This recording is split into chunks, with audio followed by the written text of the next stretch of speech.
പൊട്ടിച്ചിരിച്ചാൽ 10 ആനകളുടെ ശക്തി കിട്ടുന്ന അപ്പൂപ്പൻ.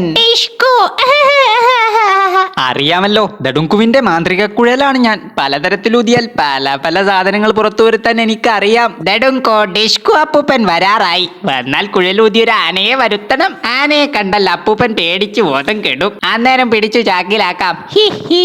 അയ്യോ, ചാക്കെടുത്തില്ല. പ്രശ്നമില്ല, ആദ്യം ചാക്ക് വരുത്താം. ചാക്കെത്തി. അയ്യോ, പഴഞ്ഞൻ ചാക്ക.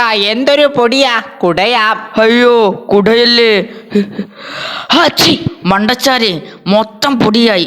ഉടുപ്പിലും കുയലിലും എല്ലാം. ഷോ കുഴലി ഞാൻ വൃത്തിയാക്കി തരാം. ഓതിയാൽ പൊടി പോകും. മണ്ടച്ചാരെ, ഊതല്ലേ. അയ്യോ, ആരാ? ഏതായാലും ആനയെ നമ്മൾ വിളിക്കാനിരുന്നതല്ലേ. അത് ഡിസ്കു വരുമ്പോഴല്ലേ കഴുതേ.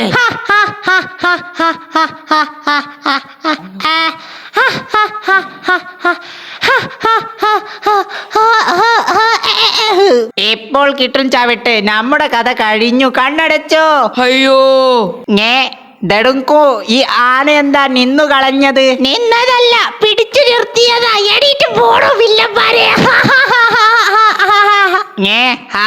രക്ഷപ്പെട്ടു. പാതിരാവ് പുലരാകുമ്പോൾ എന്റെ നെടുമ്പാലം ഞാൻ കപ്പലാക്ക്.